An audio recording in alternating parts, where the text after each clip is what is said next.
Atmospheric perspective, or sometimes referred to as aerial perspective, is the name given to the natural phenomenon for when the atmosphere affects the appearance of an object viewed from a distance.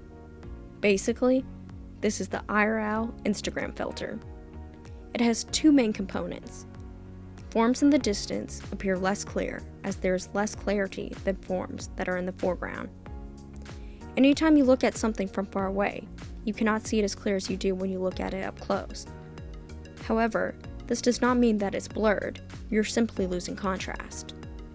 As an example, if you look at a distant mountain range, it is being viewed through the atmosphere, therefore hazing it, losing contrast, making it appear less detailed and less saturated, allowing you to see multiple values of color scale. This leads us to the second most important component. Forms in the distance are cooler and bluer. All colors in the distance will appear higher in value, causing it to get lighter the further away you are. There is one exception. During a viewing of a sunset, although colors will still get higher in value, they may appear warmer, in that they will be more red or yellow rather than blue as it moves closer to the sun. Unless it's a binary sunset, then it's just a mix of the two. Atmospheric perspective is visible even at night and appears beyond just air. You can see it underwater or even other planets' atmospheres. Obviously, atmospheric perspective has been around since the beginning of time, and the usage of it in art dates back as early as 30 BCE with Pompeian second style paintings. But the term itself was originally coined by Leonardo da Vinci, who through his usage of the artistic technique of imitating it in his paintings, popularized it in the Renaissance period. He described it simply: colors become weaker in proportion to their distance from the person who is looking at them. This was before we fully understood why this happened. Later it was learned that the phenomenon occurs due to the fact that we're viewing through the atmosphere, which contains tiny particles of dust and hydrogen droplets throughout the air.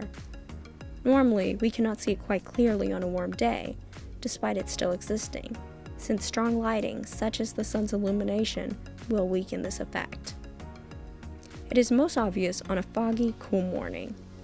Nevertheless, this causes a scattering of light that is dependent on the wavelength corresponding to the light, and blue, being the light of short wavelength, is scattered most, thus causing most distant objects to appear bluer. Red, light of long wavelength, is scattered the least. Like the Renaissance artists, filmmakers often attempt to imitate and recreate this real-world phenomenon in several ways.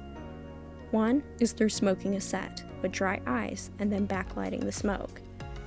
This is used on sets and outside sets in such cases like creating a futuristic dystopia or even a smoky jungle. If you want to recreate this effect in a lot of your work, invest in a fog machine. Indoors, some may take some pointers from the OG himself, Da Vinci, and paint a background, but sometimes it can come out too clear, and ultimately it ends up not as controllable as one might hope when videoing. Another go-to in imitating atmospheric perspective in cinema is the ever so popular 3D. The atmospheric perspective effect is used in art, such as films, for many reasons. First of all, it creates depth, but it also adds beautiful, dramatic, and moody atmosphere to a scene to achieve a cinematic quality that enhances any story.